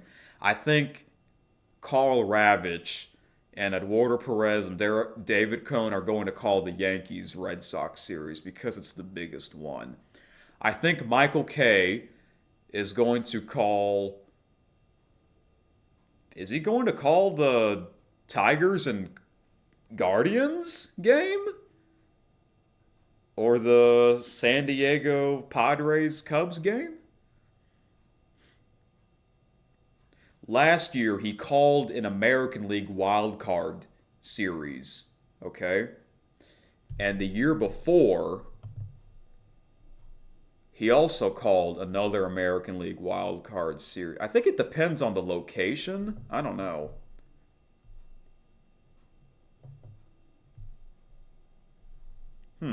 It's interesting. Um, Last year, Michael Kay, he did call the wild card series on ABC. So the ABC game is the Padres and the Cubs game, so he might call that one.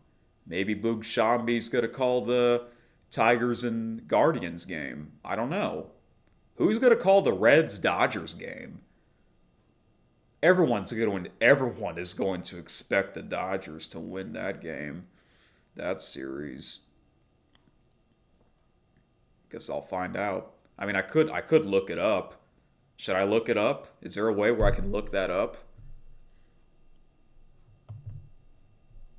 I mean, I don't want to waste too much time. I really have to get going here. I guess I'll have to. Actually, I can look that up right now. I think Wikipedia will tell me. I think Wikipedia is going to tell me. Yeah, Wikipedia should tell you that.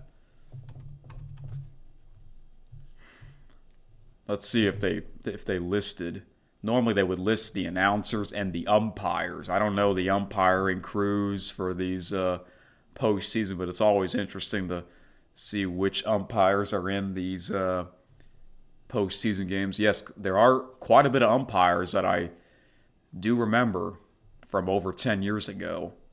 I'm familiar with some of the officials' faces. Okay. Here we go. Okay, they listed the announcers. The Cleveland Guardians and Detroit Tigers, the announcers are going to be Sean McDonough, Todd Frazier, and Taylor McGregor. Yankees Red Sox, is it going to be Carl Ravage? It is, okay. I'm not surprised because that is the biggest matchup.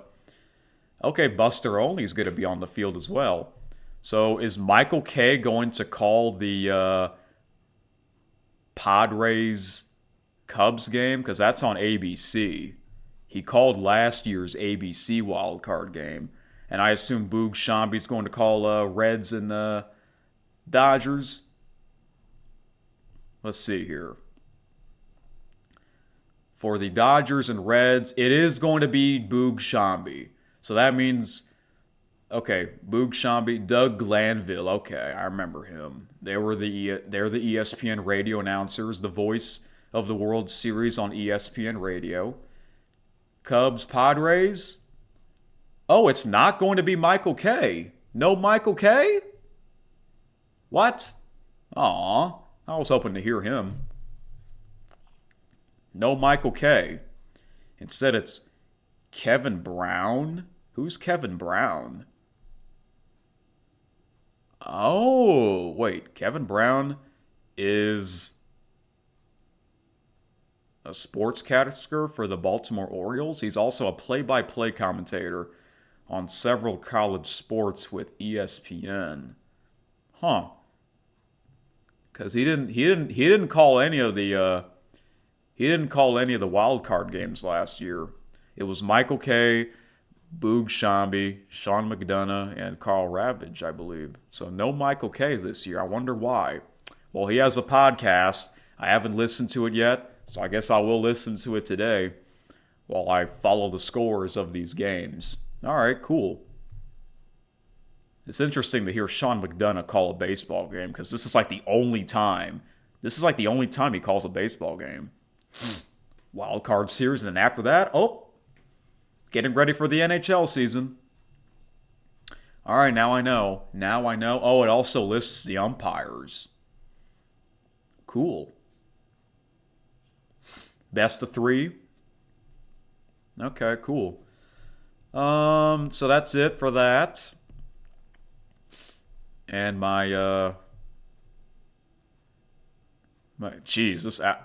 this episode's almost 2 hours. It's gonna be a big marathon, jam-packed. I apologize that this episode's so long. If you listen to all this, Thank you very much.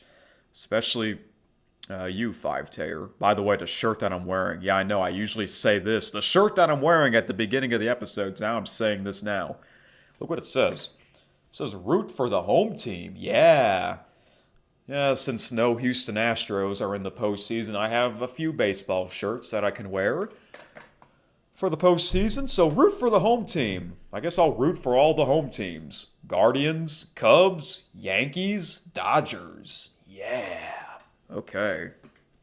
I'll be shocked if the Cincinnati Reds, not only if they win this series, if they can win a game, a wild card game, they're the last team people expect to be in the World Series. So yeah. All right.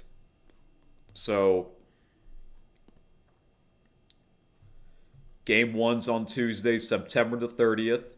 Game 2 is Wednesday, October the 1st, and Game 3, if necessary, Thursday, October the 2nd. So that means no games on Friday again. They're doing this crap again. No games on Friday. No games on Friday. Why are they doing this again? They've done. Oh my gosh. No games on Friday? That's stupid, in my opinion. Yeah, let's have all 4 games on college football Saturday. Well, I guess they have to do that instead of having all 4 on NFL Sunday. But no games on Friday? Really?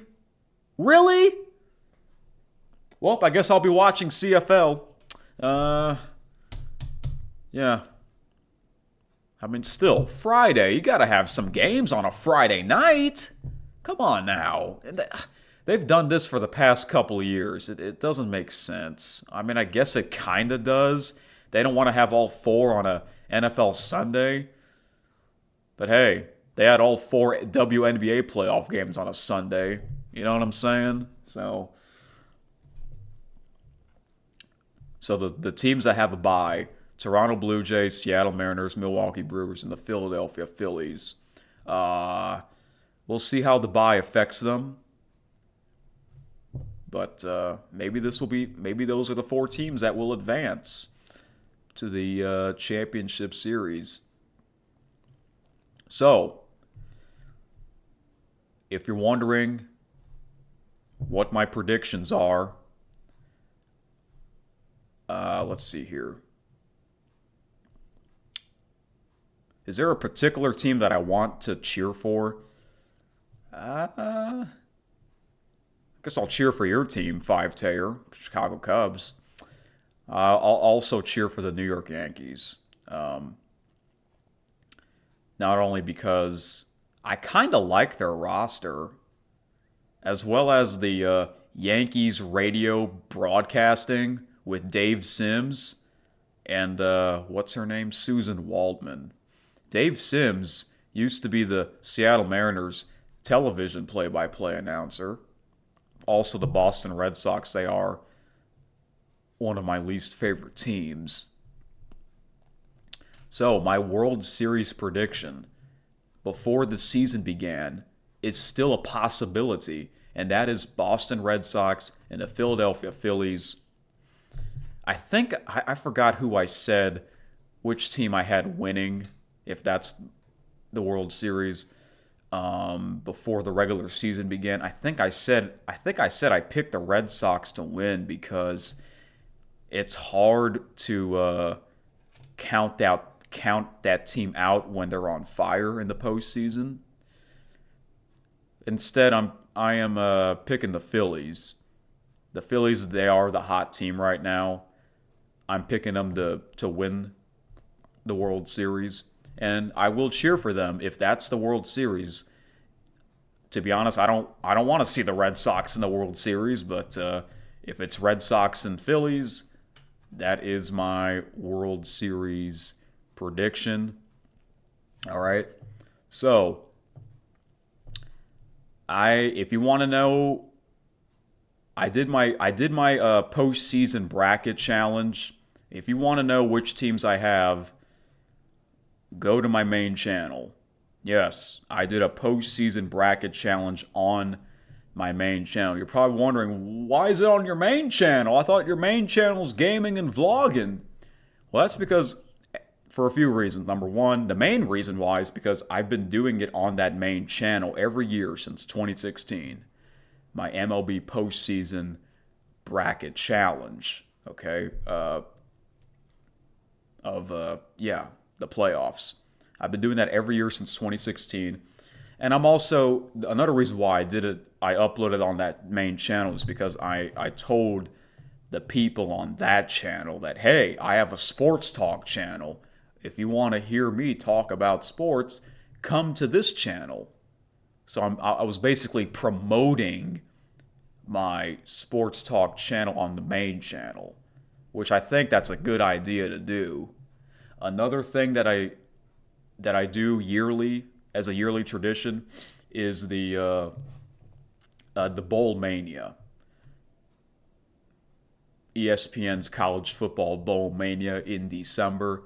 Every year I do a prediction video on that main channel, so I might as well keep that tradition alive. All right?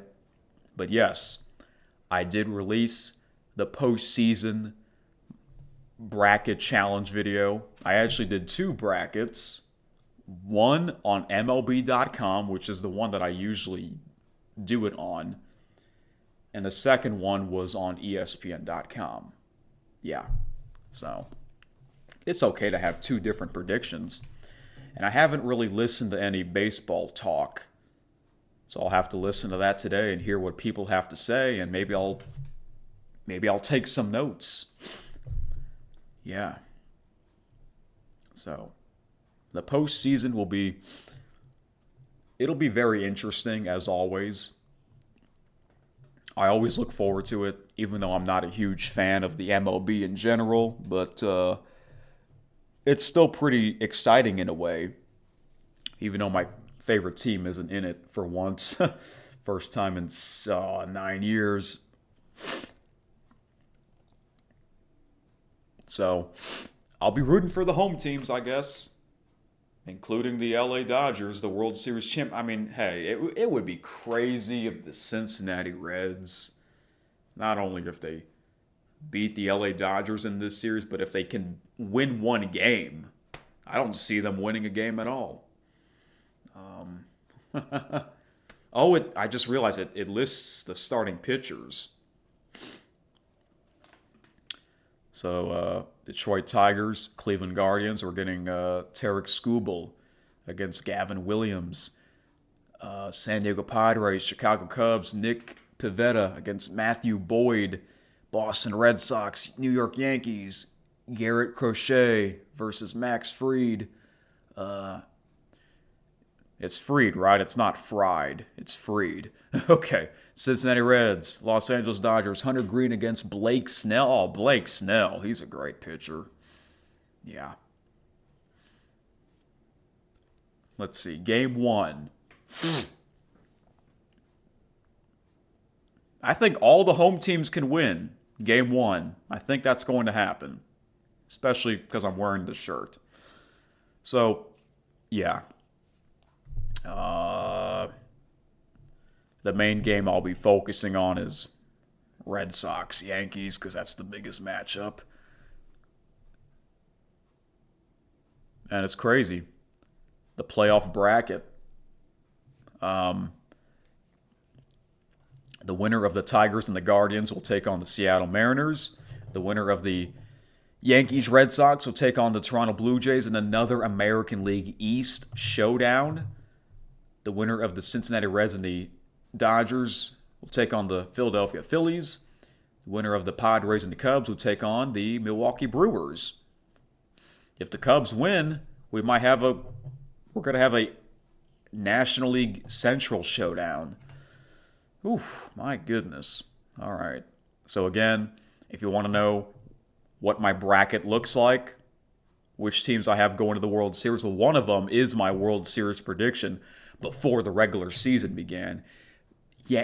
Red Sox and Phillies. But what about the other bracket? you'll have to check that out. All right. It would be great if more people can follow this channel, but I noticed that whenever I do a short, a KSN update, or even a live stream of me watching a sporting event, it would get quite a bit of views, which is a good thing. I don't know when the next time I'll go live. I don't know when, but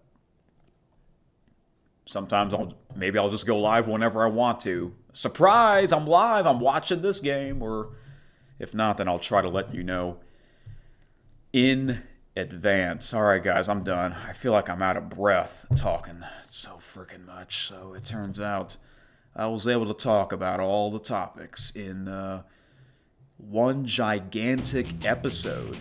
So I'll be back on Friday to, recap the wild card series. Preview NFL, college, CFL football. So I will see you guys then. Have a good one. Enjoy the postseason. Thank you for listening to Keith Sports News.